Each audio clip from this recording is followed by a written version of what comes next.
The iron-wheeled carriage shattered the winter silence of the Valerian courtyard, its heavy wooden frame groaning against the frost-heaved stones. Inside, Eleanor's spine was locked straight against the velvet seat, her breath measured, careful, and shallow. The laced corset tightened around her ribs like a cage of ice, but the cold seeping through the carriage floorboards was nothing compared to the frost in her blood. For 10 years, the kingdom had actively tried to forget her name. 10 long years exiled in a northern convent banished by a corrupt royal council, so her pliant weeping mirror image could be molded into a puppet queen. Now the palace gates loomed over her black iron, wrought into the sharp shapes of crowns she was forbidden to wear. Beside her, Princess Genevieve swathed in rich emerald silk, and trembling uncontrollably clutched a laced handkerchief to her chest. "I cannot do this," Genevieve whispered, her voice fragile as spun glass breaking over stone. "The king, they say he sees through everything. They say he has a heart of iron." Eleanor did not look at her twin sister. She looked straight ahead at the towering gray stone of the royal palace, a fortress of old betrayals. "He will see exactly what the council tells him to see." Eleanor replied, her voice flat, sharp, carrying the heavy weight of absolute dignity. "You are the royal bride. I am simply your shadow. Do not weep before the throne, Genevieve. Weakness is the only sin this court does not forgive." The carriage jolted to a violent halt. The royal footmen stepped forward, their boots striking the stones in unison, and threw open the heavy oak doors. The Valerian courtyard was a sprawling sea of winter cloaks, polished steel armor, and the heavy, intoxicating scent of beeswax, wood smoke, and war horses. Standing at the top of the sweeping marble stairs was King Julian of House Valerius. He was a war king, broad across the shoulders, his jaw locked behind a mask of absolute royal calm. His dark winter coat was stark against the pale snow, completely unadorned by the usual medals or golden sashes. Yet he commanded the massive courtyard simply by existing within its center. Eleanor stepped down first. She was clad in the plain dark charcoal wool of a lady-in-waiting, her raven hair bound tightly back to hide the striking resemblance she shared with the woman still cowering inside the carriage. Her boots hit the frosted stone silently. She turned, keeping her gaze appropriately lowered, and offered her bare hand to her sister. Genevieve descended the steps slowly, her heavy emerald skirts catching on the iron rim of the carriage door. As her silk slipper touched the frost-slicked marble, her ankle rolled. She stumbled forward with a sharp gasp. It was a minor falter, a momentary slip, but in the brutal ecosystem of the royal court, weakness was blood in the water. Eleanor's hand shot out. She caught her sister's wrist, her grip iron hard, her stance grounding them both instantly before Genevieve's knees could hit the stone. It was not the panicked, scrambling catch of a frightened servant. It was the swift, unhesitating, grounded reflex of someone who was born to command space, someone who understood the precise mechanics of balance and power. Eleanor pulled Genevieve upright, her own posture never breaking, her spine straight as a drawn blade. At the top of the stairs, King Julian's gaze had been sweeping over the arriving noble delegation with bored, predatory precision. It stopped. He did not look at the trembling royal bride in the emerald silk who had just nearly fallen. His pale, piercing gray eyes locked directly onto the servant in the charcoal wool. Eleanor felt the physical impact of that stare. It was an irregularity in the rhythm of the court, a sudden shift in the atmospheric pressure. His gloved hands, previously resting lightly on the pommel of his ceremonial sword, stilled completely. He saw the grip. He saw the straight spine. He saw the way the servant did not immediately flinch or cower when the king of Valeria stared at her. For a heartbeat that stretched into a dangerous eternity, the war king and the banished heir stared at one another across the expanse of cold, unforgiving marble. Eleanor finally forced her chin down, sinking into a flawless, deferential curtsy, but the damage was already done. The crown was supposed to be placed on the sister's head by the end of the month, but the king had just recognized a queen's shadow. "Welcome to Valerius King." Julian's voice echoed across the quiet courtyard, a low, resonant baritone that carried effortlessly over the winter wind. He descended 3 steps, his boots deliberate slow. "Lady Genevieve, you have had a long journey from the western estates." Genevieve curtsied, her breath hitching visibly. "Thank you, your grace." The roads were unforgiving. "They often are," Julian replied, stopping just a few feet from where the sisters stood. "But I see you have capable attendants to keep you from falling." He shifted his gaze back to Eleanor, who remained kneeling on the marble, her head bowed.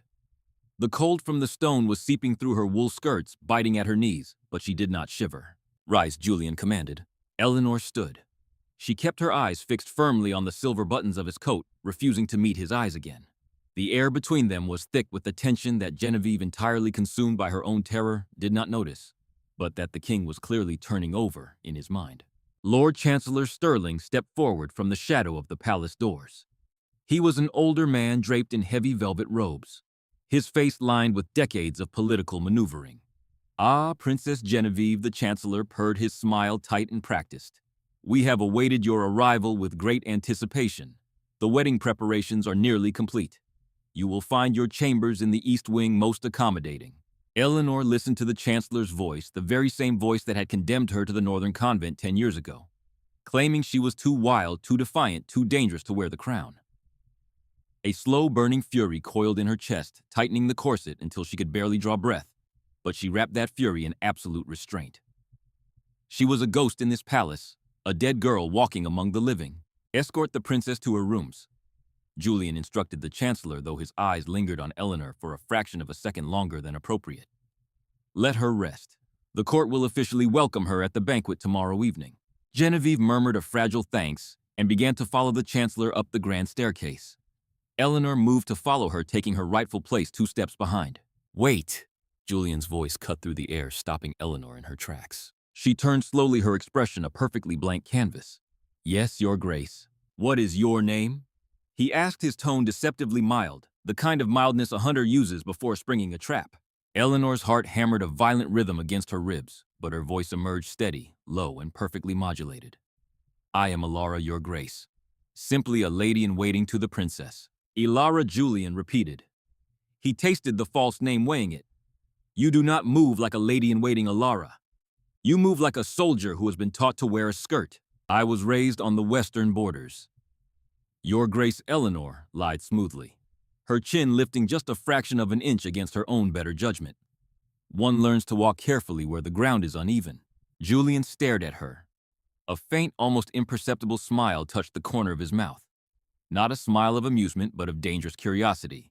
"See that the princess does not stumble again, Alara. The ground in this palace is far more treacherous than the borders. I will guard her every step." "Your Grace," Eleanor replied, and with a final crisp curtsy, she turned and walked into the dark, echoing halls of the palace that had once been her birthright.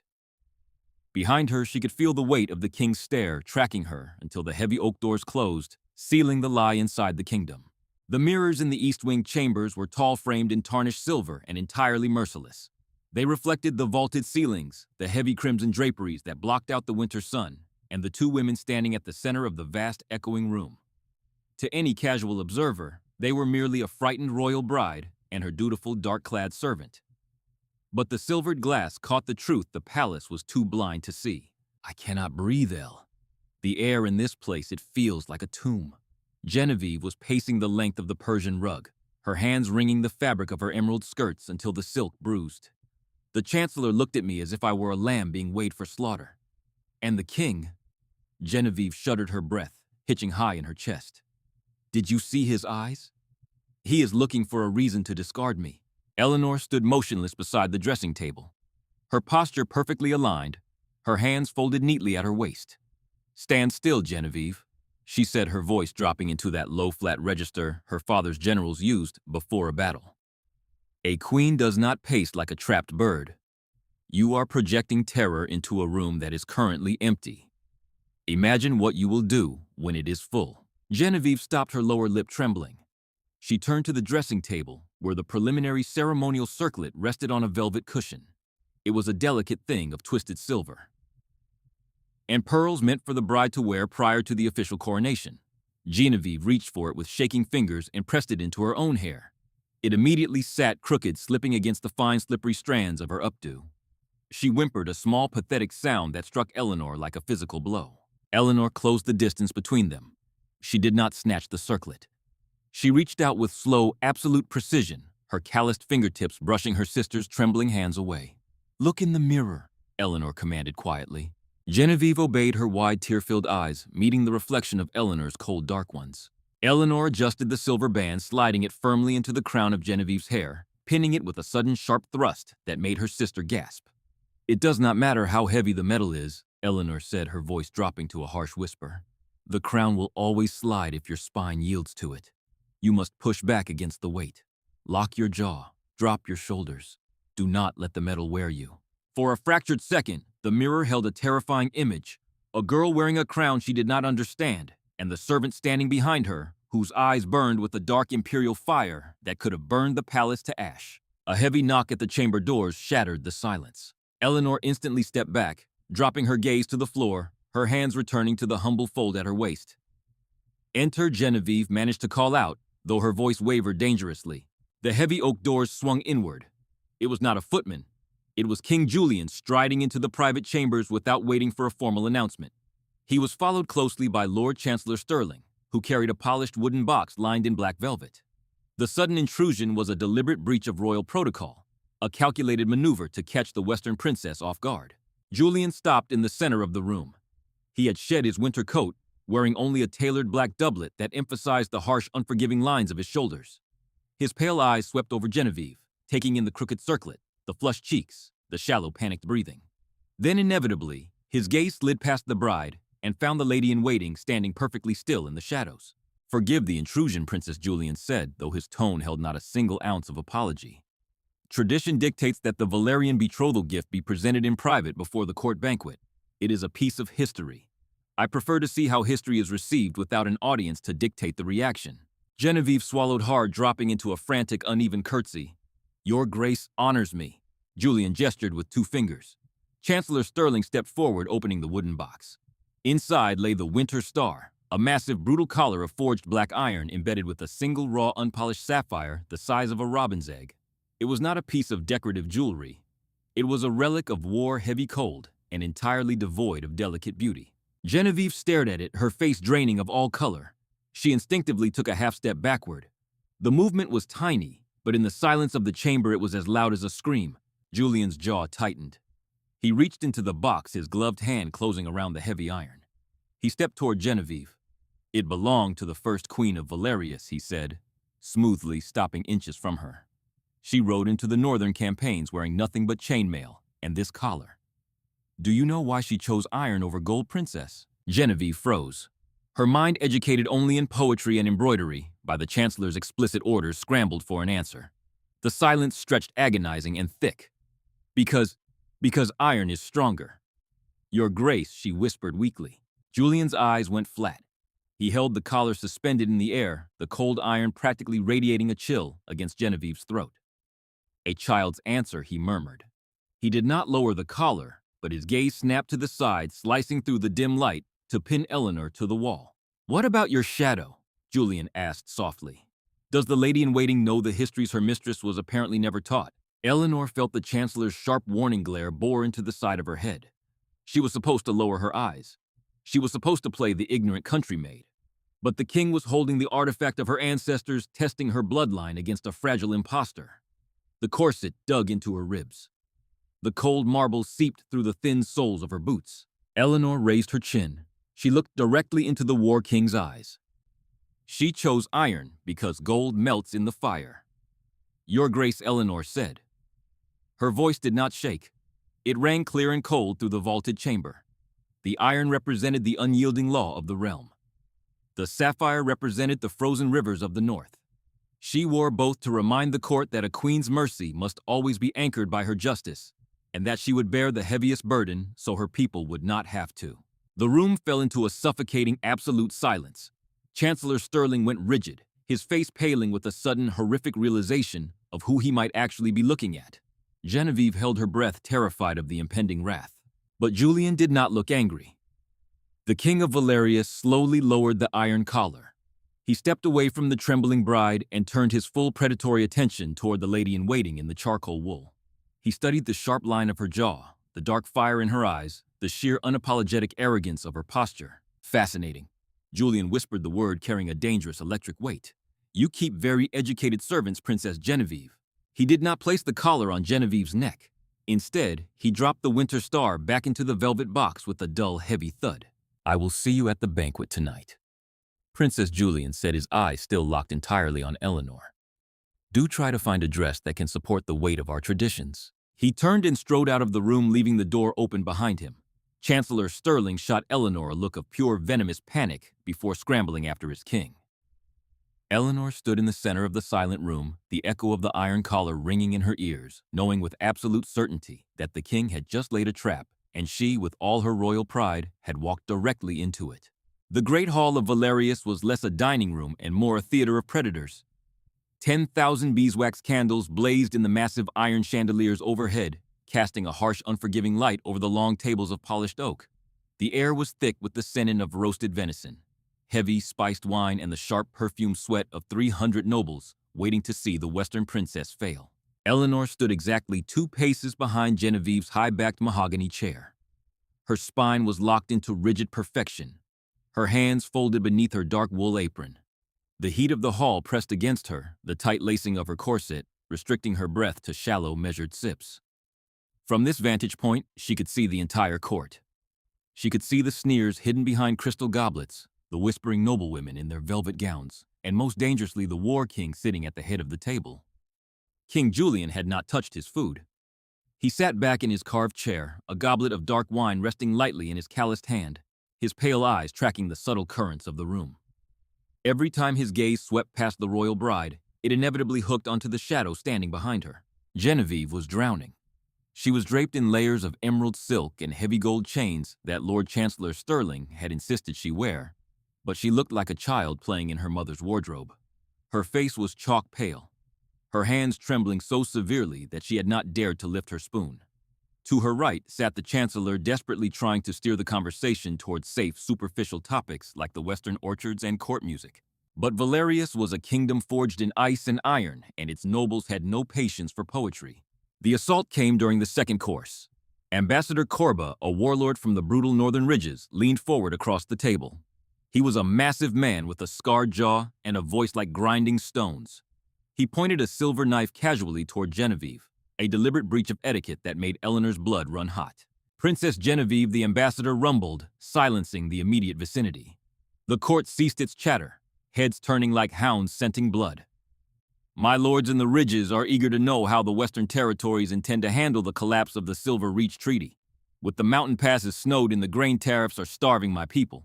We expect the future Queen of Valerius has a strategy to ensure our survival through the winter. Genevieve froze. The silver fork slipped from her trembling fingers, clattering loudly against her porcelain plate. The sound echoed in the sudden dead silence of the Great Hall. The Silver Reach Treaty was a complex piece of border legislation, signed 80 years ago, a delicate balance of grain trade and military protection.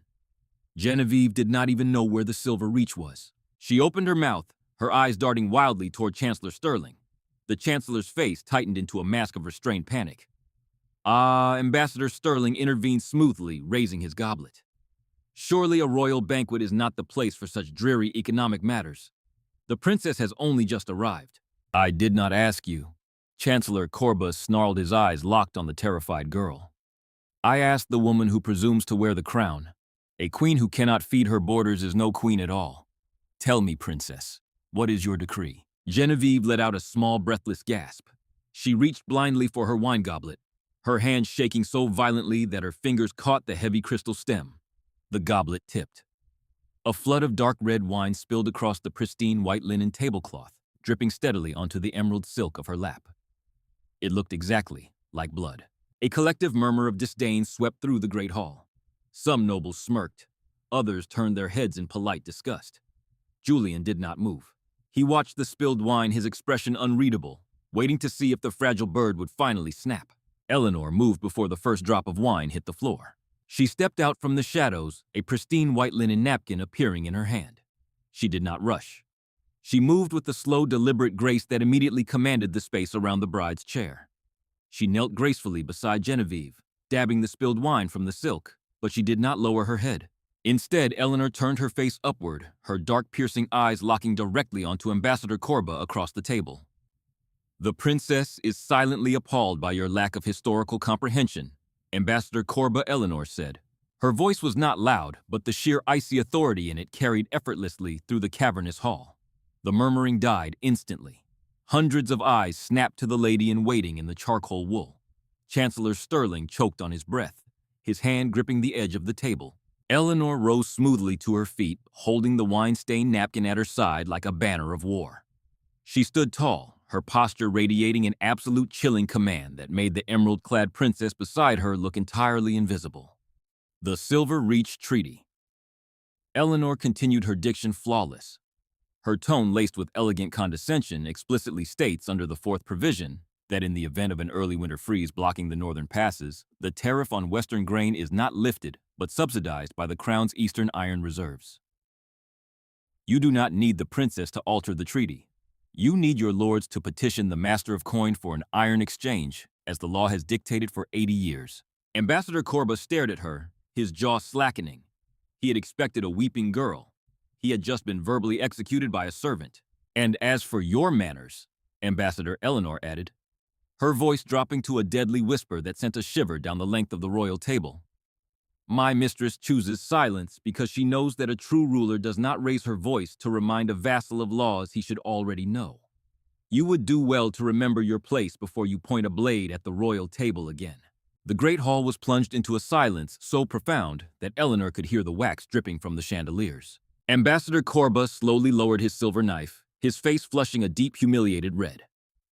He bowed his head stiffly. My apologies to the princess. I misspoke. Eleanor did not smile. She simply inclined her head a fraction of an inch, a perfect royal dismissal, before stepping smoothly back into the shadows behind Genevieve's chair. At the head of the table, King Julian slowly set his goblet down. His pale gray eyes were fixed on the shadow behind the trembling bride. The heavy, dark suspicion that had taken root in the dressing room now bloomed into a brilliant, dangerous certainty. He did not care about the treaty. He did not care about the ambassador. He only cared about the woman in the cheap wool dress who had just commanded his court with the effortless brutality of a born queen. Julian leaned his chin on his knuckles, his gaze burning through the candlelight, stripping away the charcoal wool, the lowered eyes, the careful lies. The War King had finally found a worthy opponent in his own court, and he intended to tear the truth out of her no matter what it cost the kingdom. The Valerian winter hunt was not a sport. It was a brutal, orchestrated display of power. The dawn air over the northern hunting grounds tasted of crushed pine needles, wood smoke, and raw ice. Hundreds of hounds bayed their breath, pluming in violent white clouds against the frost, while the heavy thud of destriers' hooves fractured the frozen earth. Princess Genevieve had not mounted a horse.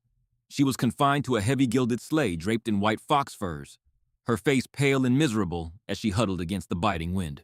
Chancellor Sterling rode close to her carriage, his eyes constantly scanning the tree line, managing the illusion of a confident royal delegation.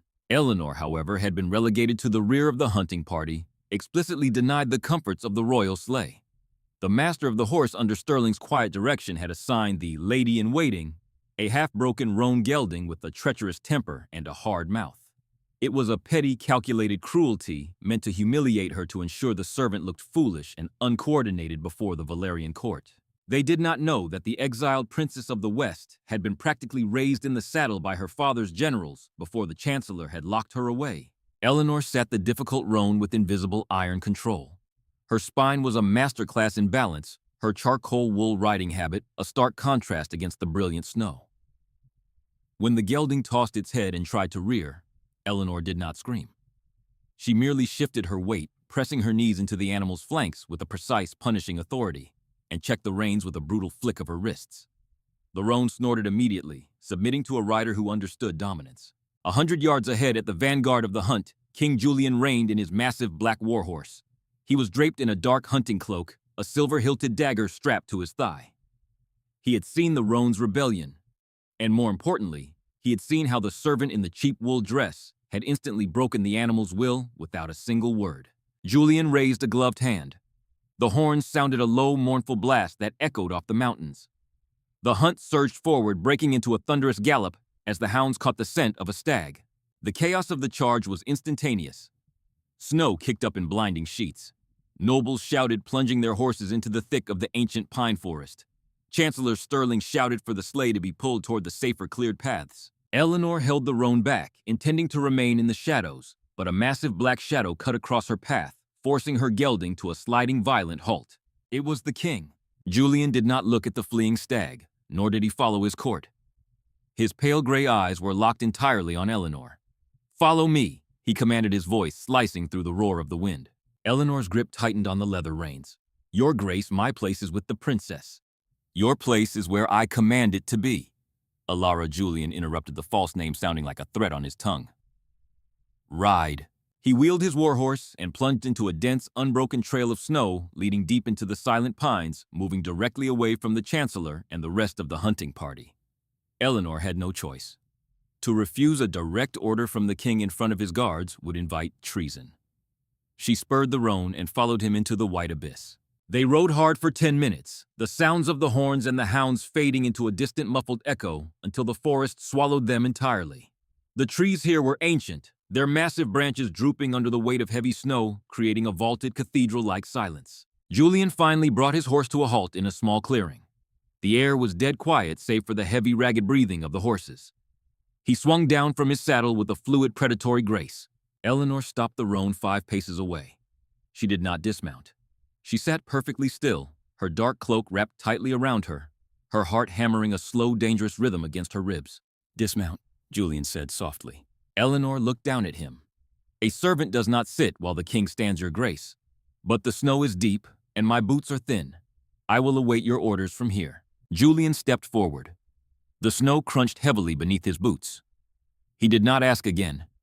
He reached up his large leather-gloved hand, catching the roan's bridle, steadying the nervous animal. Then he looked up into Eleanor's dark, defiant eyes. A servant who recites the Silver Reach Treaty from memory. Julian began, his voice dangerously quiet. A servant who commands my great hall with more authority than a warlord. A servant who balances a royal circlet on a trembling girl's head and sits a half-broken horse with the posture of a cavalry commander. He took another step, his chest almost brushing the roan's shoulder. I spent the night in the royal archives. Alara Julian continued, the air between them turning electric. The Western royal house marks its true-born heirs at birth. A sunburst branded with a silver needle onto the inner left forearm. A mark of divine right. Eleanor's blood ran cold. The frost in the air suddenly felt insignificant compared to the ice flooding her veins. She kept her face entirely blank, a perfect porcelain mask. I am a lady in waiting, your grace. I know nothing of royal birthmarks. Then you will not mind if I look, Julian said. Before Eleanor could react, Julian dropped the bridle and caught her left wrist. His grip was an iron vice, inescapable yet surprisingly measured. He did not seek to break her bone, only to strip away her final defense. Eleanor gasped, her instinct fighting his strength, but her leverage on the horse was poor. Let go of me, she hissed, her voice cracking with genuine desperate fury. Julian did not let go. With a swift, ruthless motion, he pulled her arm downward and shoved the heavy charcoal wool sleeve up to her elbow. The winter light fell upon her pale skin. There, on the delicate inner architecture of her forearm, was the mark. But it was not a perfect sunburst. It was a horrific, jagged mass of raised silver burn tissue. Someone had taken a branding iron and deliberately, brutally scorched the royal crest away, melting the flesh to hide the pattern beneath. Yet, along the outer edges of the burn, the faint, undeniable silver tips of the royal sunburst still remained a stubborn testament to the bloodline that refused to be erased. Julian stared at the scarred flesh. The air in the clearing seemed to shatter. His breath hitched a sudden, visceral reaction to the cruelty inflicted upon the skin he was touching. The war king, who had seen thousands of battlefield wounds, stared at the burn mark as if the iron had been pressed into his own chest. They did not just banish you, Julian whispered, his voice vibrating with a dark, terrifying rage. The Chancellor tried to burn your identity out of your flesh. Eleanor stopped fighting his grip. The panic drained from her, replaced by an ancient, suffocating exhaustion. She looked at the king, the mask finally slipping, revealing the devastated, exiled queen beneath. A dead girl cannot claim a throne, your grace, Eleanor said softly, the pain carried with absolute, staggering dignity. 10 years ago, the true heir of the West died of a sudden fever. The Chancellor made sure of it. Genevieve was pliable. I was not. So they took my name, they took my crown, and they took the fire to my arm. Julian slowly raised his eyes from the scarred sunburst to meet hers. His hand, previously holding her wrist in a vice, loosened his thumb, grazing the edge of the burn, with a gentleness that was entirely at odds with his brutal reputation. Ilara is a ghost, Julian said, the name turning to ash in the cold air. I am nothing. Your grace, Eleanor corrected, pulling her arm back. Her sleeve fell, covering the ruined royal crest, plunging her back into the identity of a servant. I am a shadow meant to ensure the treaty holds. When the wedding is done, I will return to the convent, and you will have your puppet queen. Julian stepped back from the horse. The wind howled through the pine branches, showering them both in a fine dusting of white snow. He looked at her, his jaw locked, his pale eyes burning with a sudden, unyielding vow. "I do not marry puppets." Julian stated, his voice a low, echoing promise that made Eleanor's breath catch in her throat. "And I do not let traitors burn the flesh of a true queen. We are returning to the palace." He wheeled away, stalking back to his warhorse, leaving Eleanor trembling in the freezing saddle, holding a secret that was no longer hers to bear alone. The return to the Valerian palace was suffocatingly quiet. The hunting party rode through the iron gates under the heavy bruised purple of the winter twilight. King Julian did not ride beside the royal sleigh. He rode at the vanguard, his face carved from the same unforgiving ice as the mountains, his eyes fixed dead ahead. He did not issue orders. He did not glance at Princess Genevieve, who sat weeping silently into her fox furs. And he did not look back at the servant riding the half-broken roan gelding at the rear of the column. But Lord Chancellor Stirling was a man who had survived 4 decades of court politics by reading the spaces between glances. He saw the terrifying absolute shift in the atmospheric pressure of the Valerian court. He saw the way the king's Valerian guards discreetly gave the servant a wider berth when she dismounted. Most damning of all, he saw the faint lingering smear of blood on the sleeve of the king's hunting coat, a smear that matched a fresh brutal tear in the charcoal wool of the servant's habit. Stirling's blood ran cold. The secret was bleeding out. The moment they were inside the east wing, Stirling ordered Genevieve into her chambers and dismissed the Valerian attendants with a sharp wave of his hand.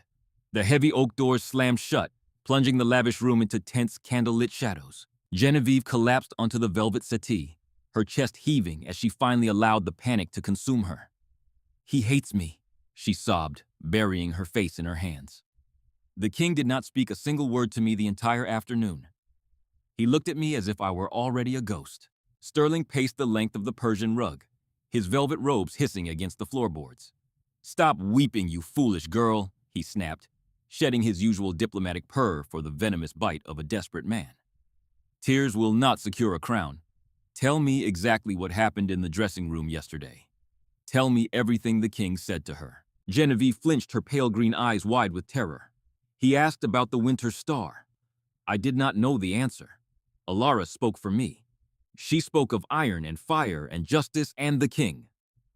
The king looked at her as if she were the only woman in the room. Stirling stopped pacing.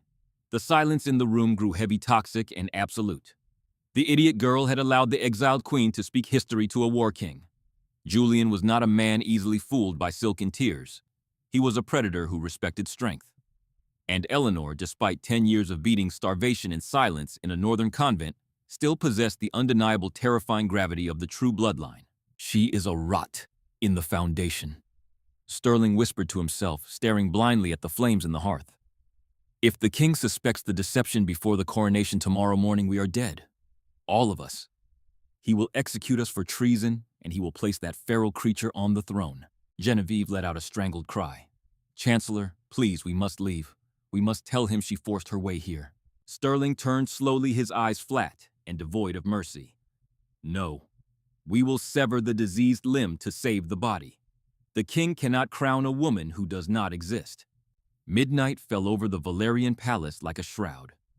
In the servants' quarters located deep in the narrow, drafty corridors beneath the east wing, Eleanor was not sleeping. She stood by the small, frosted window of her chamber, looking out over the frozen courtyard. Her charcoal wool dress was stained with the sweat and snow of the hunt. Her left arm throbbed a vicious rhythmic ache where the king's iron grip had pressed against the scarred tissue of her royal burn. She knew the midpoint had been crossed. Julian knew the truth.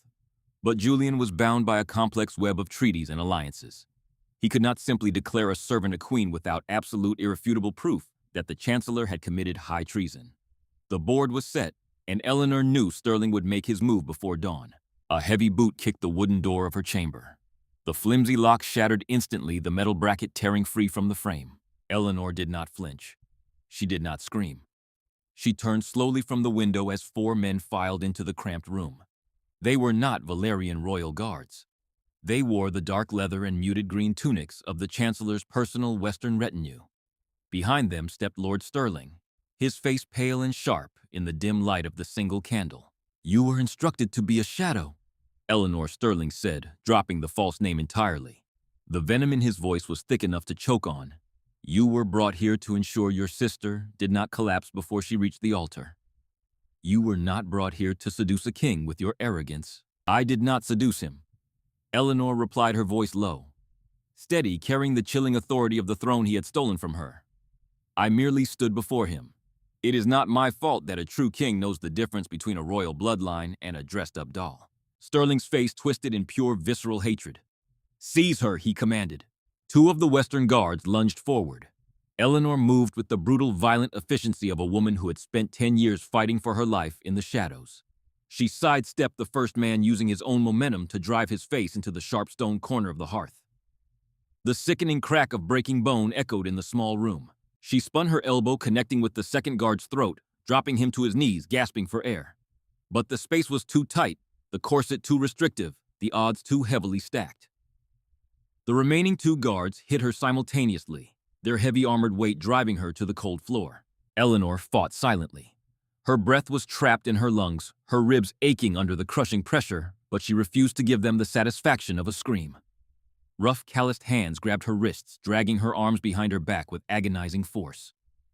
Thick hemp rope bit into her skin, binding her wrists together tightly enough to draw blood. They hauled her roughly to her knees. Sterling stepped forward, looking down at the true heir of his kingdom with disgust. She was bleeding from a split lip, her raven hair torn from its pins, falling wildly over her shoulders. Yet, kneeling on the freezing stone with her hands bound, her spine remained straight as a blade. She looked up at him, and the dark imperial fury in her eyes made the Chancellor involuntarily take a half-step back. You cannot kill me tonight, Sterling, Eleanor said softly, tasting the copper of her own blood. If a Valerian servant is found murdered on the eve of the royal wedding, King Julian will lock down the palace and interrogate every Western noble in the East Wing. You do not have the courage to bleed me here. Sterling's jaw tightened. He knew she was right. You are correct, Your Highness. A corpse would raise questions, but a servant who steals from her mistress and flees into the winter night, that is a tragedy easily dismissed. He gestured to the guards. Haul her to the South Tower Oubliette. Gag her. Chain her to the wall. Tomorrow morning, when the crown is safely on Genevieve's head and the Valerian army is ours, we will dispose of the thief. The guards hauled Eleanor to her feet, their grips bruising the delicate flesh of her arms. A filthy strip of linen was forced between her teeth, cutting off her voice, silencing the truth of the kingdom. They dragged her out of the chamber, down the winding pitch-black spiral of the servants' stairs. The cold deepened with every step, the air turning damp and stale. Eleanor's boots scraped against the rough stone.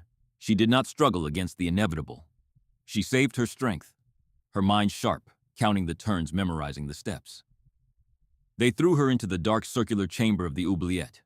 The stone floor was like a block of ice. Heavy iron shackles were locked around her bound wrists. The chains bolted directly into the granite wall. Sterling stood at the heavy iron door, holding a flickering lantern. The light cast long, monstrous shadows across his face. Tomorrow, Valerius will kneel to your sister. Sterling sneered. And the kingdom will finally forget your name forever. The heavy iron door slammed shut. The lock engaged with a deafening metallic crash. Plunged into absolute suffocating darkness, Eleanor knelt on the freezing stone. The corset dug into her bruised ribs. The iron bit into her wrists. But in the silence of the tower, she raised her head, staring into the blackness. The Chancellor had made a fatal miscalculation. He believed the War King had been blinded. He did not know that a Valerian king never stops hunting. The fire in the king's private study had burned down to the embers, casting a dull, bleeding light across the polished oak of the heavy war table. King Julian stood before the tall, arched window, looking out over the silent, snow-choked courtyard. He was still wearing his dark trousers and a loose linen shirt, the collar undone, his mind grinding through the impossibilities of the day. The royal palace was asleep, holding its breath for the grand coronation at dawn, but the War King could not close his eyes. On the table behind him lay the ancient, fragile scrolls of the Western royal lineage. He had pulled them from the deepest vaults of the royal archives hours ago. He did not need to read them again. The words were already burned into his memory. A twin birth. Two princesses born to the Western throne 10 years ago. One named Genevieve, the other Eleanor. The archives claimed the elder twin, the true heir, had succumbed to a winter fever and died before her 5th name day. Julian looked down at his own right hand. He could still feel the phantom ridge of the ruined scar tissue beneath his thumb. He remembered the fierce, unyielding pride in the servant's dark eyes. He remembered the way she commanded the roan gelding, the way she silenced Ambassador Corba with a ghost's authority, the way she refused to kneel until protocol absolutely demanded it. The fever did not kill her, Julian whispered to the empty room. They burned the crown out of her flesh and buried her alive in a servant's wool. A sharp, heavy knock at the heavy oak door broke the silence. "Enter," Julian commanded, his voice perfectly level. Captain Thorne, the commander of the Valerian Guard, stepped into the dim study. He was a veteran of the northern campaigns, a man who spoke only when the silence required breaking. "Your Grace, forgive the intrusion at this hour. I thought you should know. A Western guard was just brought to the palace apothecary. His jaw is shattered in 3 places. He claims he slipped on the ice near the eastern battlements." Julian turned away from the window. The cold logic of the battlefield instantly locked into place. The Chancellor was a creature of political survival. Sterling had seen the king's attention shift during the hunt. Sterling knew the deception was fraying. "Where is the servant?" Julian asked, his voice dropping into a deadly quiet register. "The one assigned to the princess." "Alara." Thorne frowned, slightly confused by the king's sudden focus on a lady-in-waiting. "I do not know, Your Grace. Her quarters are in the lower eastern wing." "Show me." Julian did not wait for his captain.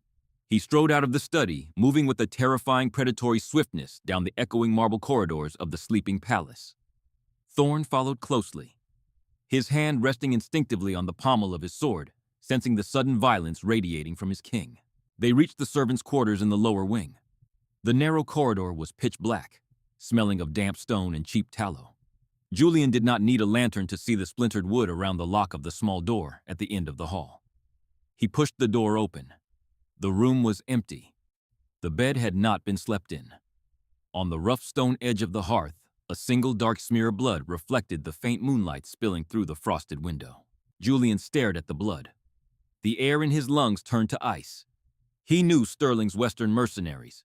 He knew the cowardice of a chancellor cornered by his own treason. They would not kill her here, not where a body would delay the wedding and invite a Valerian investigation. They would hide her until the crown was secure. "The South Tower," Julian said, turning sharply on his heel. "The oubliette." Your Grace. Thorne hesitated, struggling to keep pace as Julian surged back down the hall. "The South Tower has not been used in decades. It is freezing. If they put a woman down there in this weather without a fire, then we are wasting time." Julian cut him off, his voice cracking like a whip. They crossed the open courtyard, the freezing wind tearing at Julian's thin linen shirt, but he did not feel the cold. He reached the heavy iron door at the base of the South Tower and did not bother asking the terrified night warden for the keys. He simply took the heavy iron ring from the man's trembling hands and descended the spiral stone stairs himself. The darkness was absolute. The cold was a physical weight pressing against his chest. At the bottom of the stairs, Julian shoved the heavy key into the rusted iron lock of the oubliette. The mechanism shrieked a sound of grinding metal that echoed up the stone shaft. Julian threw his weight against the door, forcing it open. Captain Thorne held the lantern high, casting a harsh yellow pool of light into the freezing circular cell. Julian stopped in the doorway. His heart, which had beat a steady rhythm through years of brutal warfare, violently skipped a beat. Eleanor was kneeling on the freezing stone floor in the center of the cell. Her hands were dragged behind her back, bound tight with coarse hemp rope, and locked into heavy iron shackles bolted to the wall. A filthy strip of linen was tied brutally tight between her teeth, cutting into the corners of her mouth. Her charcoal dress was torn, her lower lip split and bleeding, yet even chained to the wall in the freezing dark, she was not broken.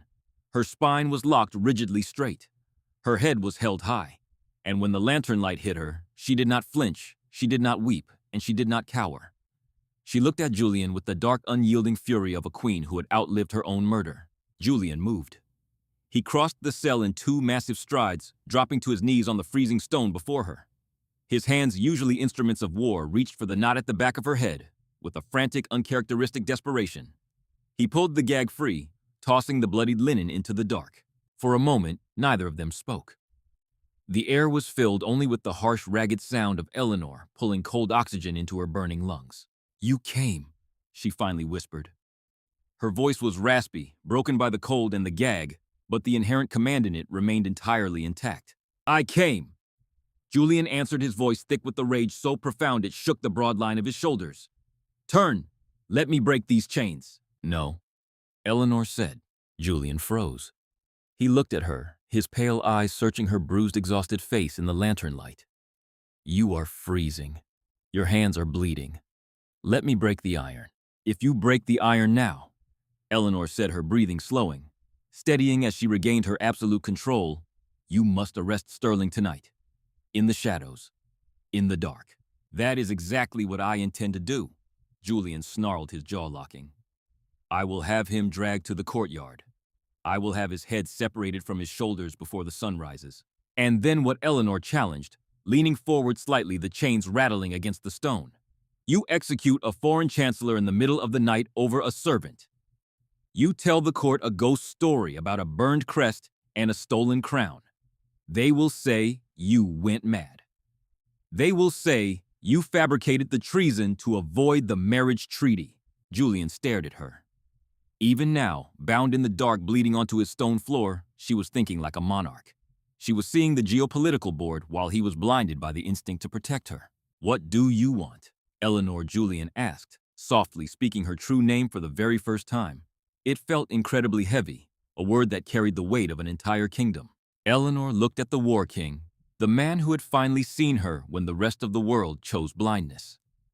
"I want my crown," she said, her voice turning to pure tempered steel. "And I do not want it handed to me in a dark room. I want Sterling to walk into the Great Hall tomorrow morning believing he has won.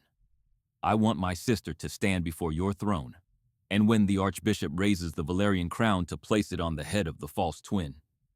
I want to walk into the light and take it from her hands." Julian let out a slow, heavy breath. The audacity of it, the sheer staggering brilliance of the theater she was proposing, sent a shock of dark adrenaline through his veins. It was dangerous. It was a public execution of an entire political faction. "It will be a slaughter," Julian warned quietly. "It will be justice," Eleanor corrected. Julian looked at her bound hands, then up to her dark, blazing eyes. He reached forward, his calloused thumbs gently wiping a drop of blood from the corner of her split lip. A vow passed between them in the freezing dark, sealed not by a signed treaty, but by the absolute recognition of equals. "I will unlock these chains," Julian whispered, leaning in close so that only she could hear the promise. "I will hide you in my own sanctum until the bells chime for the coronation. And tomorrow, when the court gathers to bow to a lie, I will tear the kingdom apart to give you the floor." Eleanor held his gaze. "Then let them prepare the throne, your grace. The true queen is coming home." Dawn broke over Valerius, not with the gentle warmth of spring, but with the sharp, blinding glare of a winter sun striking solid ice. The massive bronze bells of the royal cathedral began to toll their deep rhythmic vibrations, sinking into the very foundations of the palace. It was the morning of the royal union, the day the bloodline of the West was to be irrevocably bound to the iron of Valerius. In the high chambers of the East Wing, Princess Genevieve was being entombed in her own lie. She stood before the towering silvered mirrors, her arms held rigidly out to her sides, as a dozen maids draped her in the traditional Western royal mantle. It was a monstrously heavy creation of deep emerald velvet, lined with thick white ermine, and heavily embroidered with the gold sunbursts of her house. It did not look like a garment of celebration. It looked like a gilded cage. Genevieve's face was the color of old parchment. The dark circles under her eyes had been painted over with pale powder, but nothing could hide the shallow, terrified rapidness of her breathing. Lord Chancellor Sterling stood near the hearth, his hands clasped behind his back, looking immensely satisfied. He wore a brand new chain of office, his velvet robes immaculate. "Smile, Princess Sterling," commanded his voice, a smooth, oily purr over the rustle of the heavy silks. "Today you become the most powerful woman in 2 kingdoms." Genevieve looked at him through the mirror, her green eyes wide and haunted. "Where is she?" Genevieve whispered, her voice trembling so badly the maids paused in their pinning. "What did you do to my sister?" Sterling's smile did not waver, but his eyes went dead and flat. "Your sister was a thief who stole from her royal mistress and fled into the winter storm. The Valerian guards are already looking for her body in the snowdrifts. She is gone, Genevieve. You are the only sun left in the sky. Do not let her memory drag you down, or I swear to you, I will find a way to make you join her." A choked sob trapped itself in Genevieve's throat.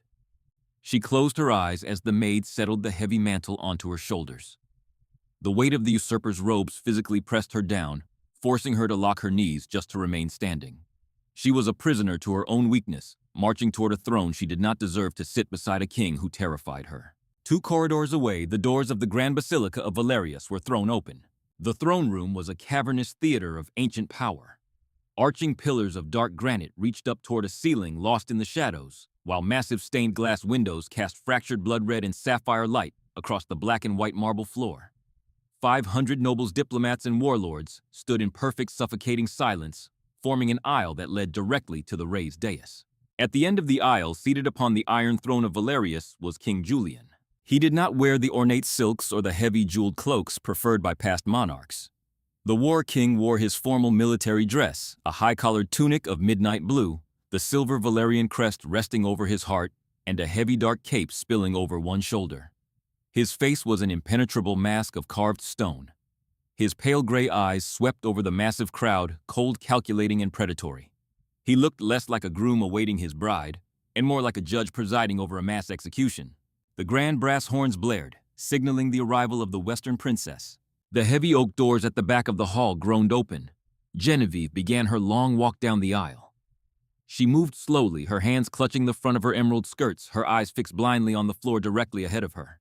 She looked small, fragile, and entirely overwhelmed by the massive scale of the Valerian court. Behind her walked Chancellor Sterling, his chin held high, radiating the smug, triumphant aura of a man who had successfully stolen a kingdom.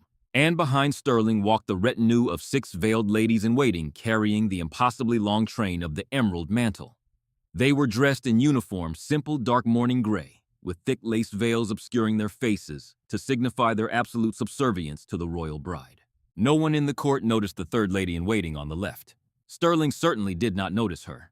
He had personally locked the true heir in the freezing dark of the oubliette. He had pocketed the heavy iron key. He was absolutely certain he had won. Eleanor moved with flawless, silent precision beneath the heavy veil. Her spine was straight as a drawn sword.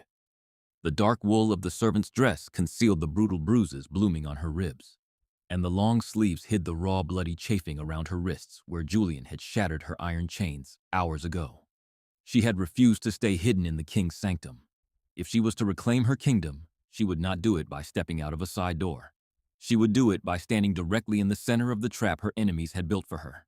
The procession reached the base of the dais. Neil, the Archbishop of Valerius, intoned his voice echoing off the vaulted ceilings. Genevieve sank to the floor, the heavy emerald velvet pooling around her like a collapsing wave.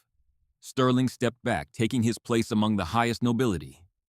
The 6 veiled ladies-in-waiting dropped to their knees on the cold marble behind the princess, their heads bowed low. Eleanor felt the biting chill of the black marble seep instantly through the thin fabric of her skirt, striking her bruised knees. It was the same cold she had felt in the convent, the same cold of the oubliette.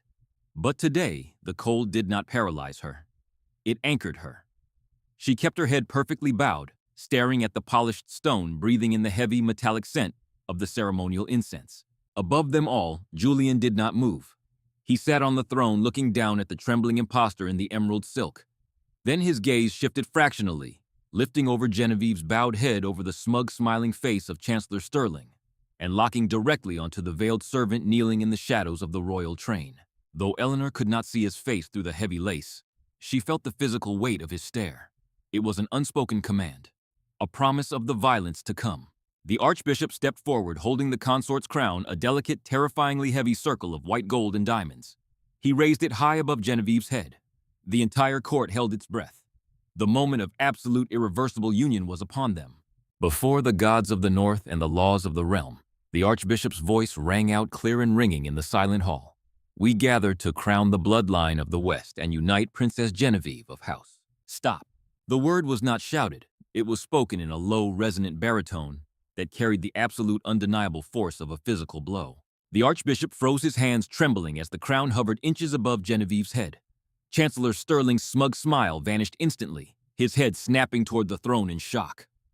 A collective, horrified gasp rippled through the hundreds of assembled nobles. King Julian rose slowly from the iron throne.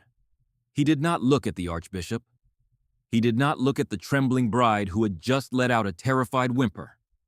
He looked directly at Lord Chancellor Sterling, and his pale eyes burned with a terrifying unholy fire. "You presume to bring a lie into my house?" Chancellor Julian said, his voice dropping into a deadly quiet that echoed into the farthest corners of the basilica. "You presume to ask me to crown a shadow?"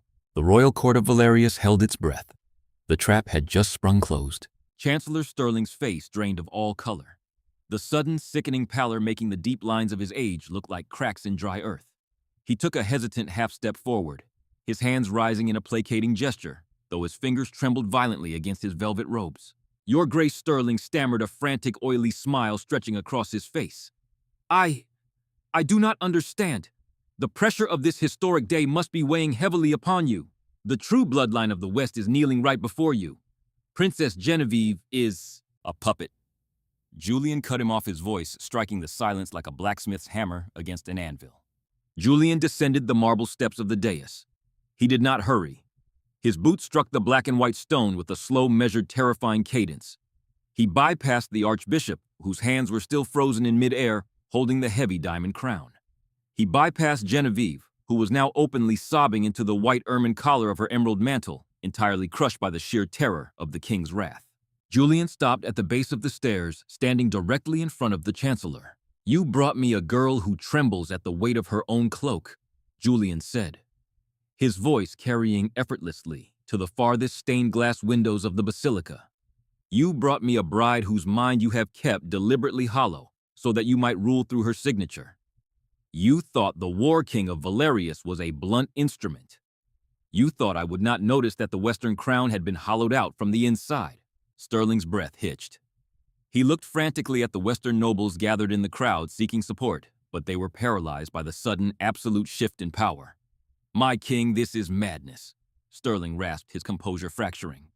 "Genevieve is the only living heir. The royal archives confirm that the House of the West was blessed with twins."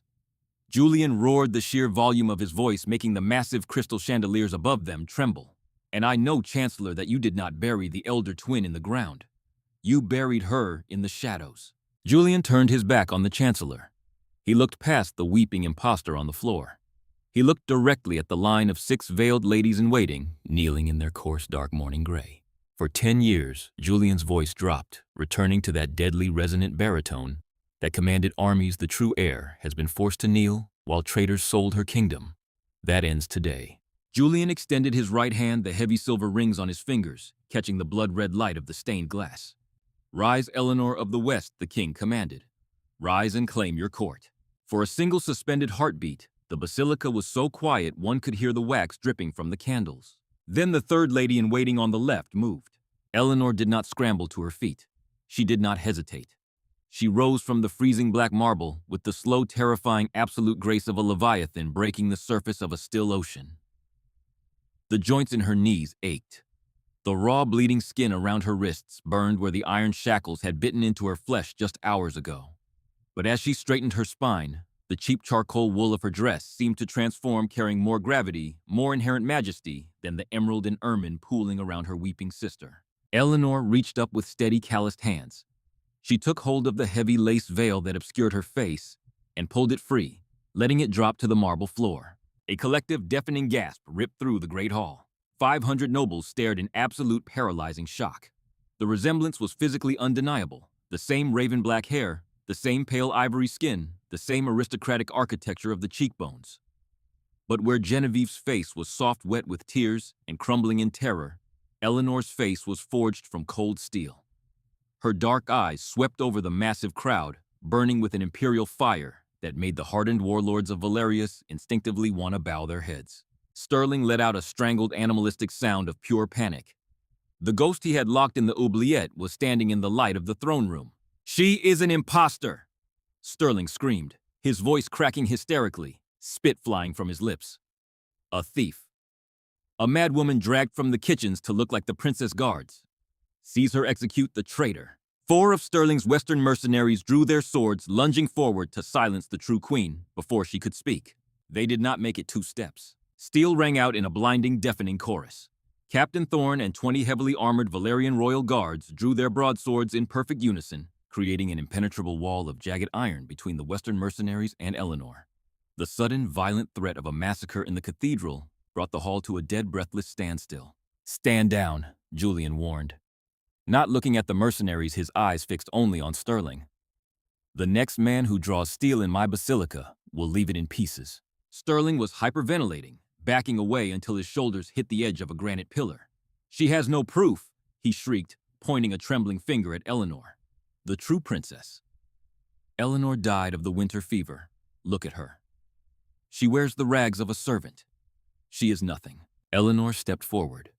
She bypassed her sister, ignoring the emerald silk that brushed against her battered leather boots.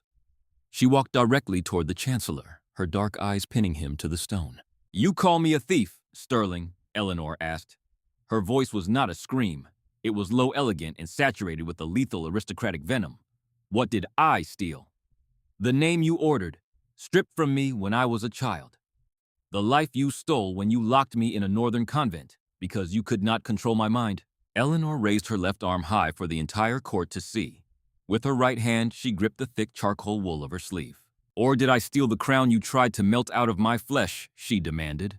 With a violent tearing sound, Eleanor ripped the wool sleeve from her dress, exposing her forearm to the harsh winter light pouring through the glass.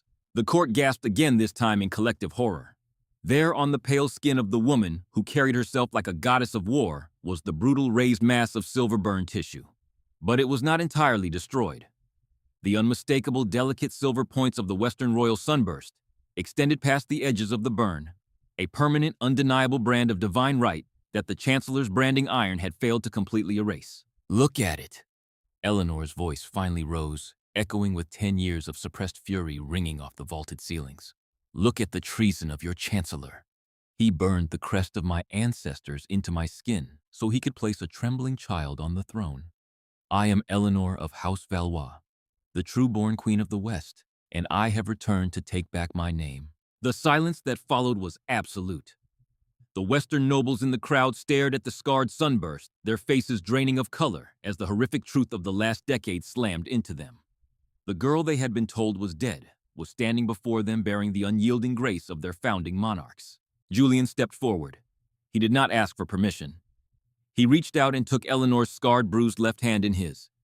He lifted it higher, his large, calloused fingers wrapping securely around hers, standing shoulder to shoulder with the woman in the torn charcoal dress. "The kingdom of Valerius recognizes the true bloodline," Julian declared, his voice ringing with absolute finality. "The kingdom of Valerius recognizes its queen." Sterling collapsed to his knees, burying his face in his hands, knowing that the executioner's block was already waiting for him in the courtyard. The trap had not just closed. It had shattered his faction entirely. The echo of King Julian's declaration hung in the cathedral, a heavy, unbreakable absolute that crushed the remaining defiance out of the Western delegation. The 4 mercenaries who had dared to draw steel against the true queen looked at the wall of Valerian broadswords, looked at the trembling Chancellor on his knees, and slowly, deliberately dropped their weapons. The swords clattered against the black and white marble, the sound signaling the total collapse of Lord Sterling's 10-year reign of shadows. "Take him!"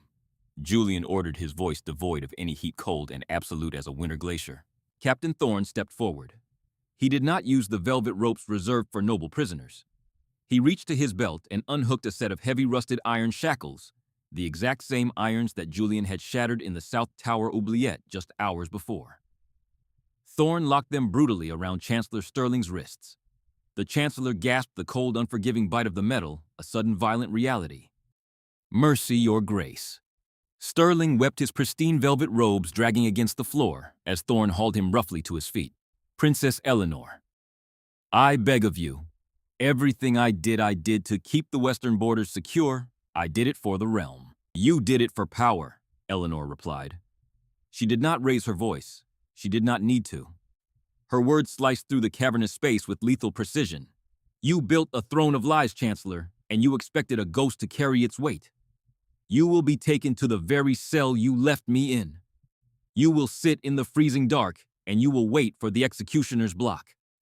That is the only mercy my realm will afford you." Sterling began to scream, a pathetic, wretched sound that echoed off the stained glass, but Thorne silenced him with a harsh shove, dragging the traitorous Chancellor down the long aisle and out of the heavy oak doors. The sunlight spilling through the entrance seemed to vanish the moment the door slammed shut, sealing his fate. The throne room was perfectly still. 500 nobles barely dared to breathe. Eleanor turned her attention from the closed doors to the floor at her feet. Princess Genevieve was still kneeling, her face buried in her hands, her shoulders shaking violently beneath the crushing weight of the emerald velvet and ermine mantle. She was waiting for the axe to fall. She was waiting for the sister she had replaced to demand her blood in return. Eleanor looked down at her twin.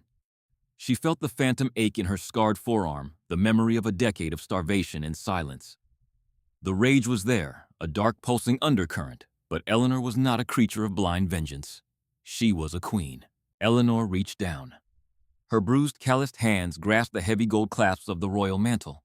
Genevieve flinched, a high, terrified whine escaping her throat. "Please, Elle," she whispered brokenly. "Please, I never wanted it. I told him I couldn't bear it." "I know," Eleanor said softly, her voice losing its edge, leaving only a profound, ancient exhaustion. With a swift, fluid motion, Eleanor unhooked the clasps and lifted the impossibly heavy emerald mantle off her sister's trembling shoulders. Genevieve let out a massive, shuddering gasp of relief, as if a physical mountain had been removed from her chest. She slumped forward, resting her hands on the cold marble, weeping no longer in terror, but in absolute liberation. "You were a victim of his ambition," Genevieve Eleanor said, folding the heavy mantle over her own arm.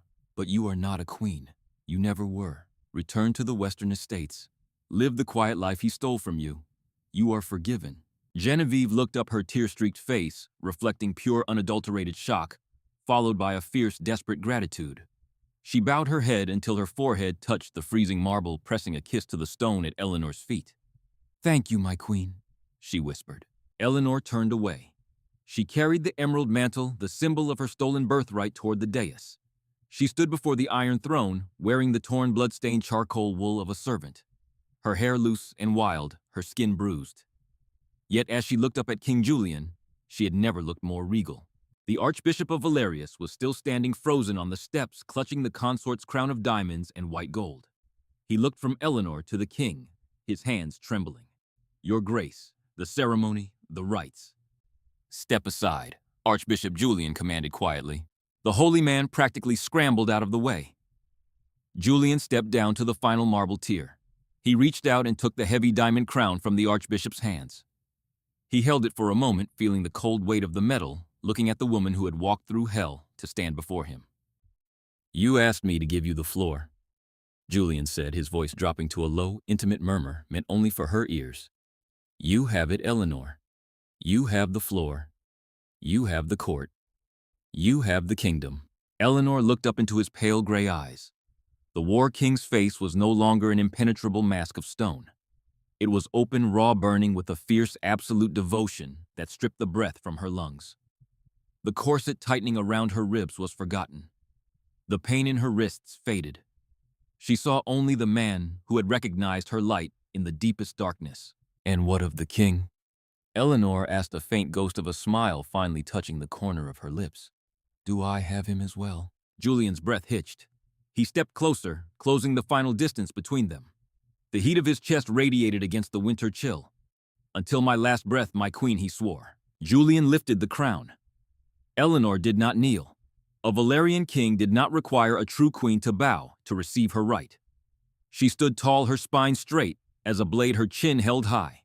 Julian brought the crown down, settling the heavy circle of diamonds and white gold perfectly into her dark raven hair. The metal was cold, but it did not slide. It did not waver. Eleanor bore the weight of it as if she had been carrying it her entire life. She turned slowly, facing the cavernous expanse of the great hall. The sunlight from the stained glass caught the diamonds, fracturing the light into a brilliant, blinding halo around her head.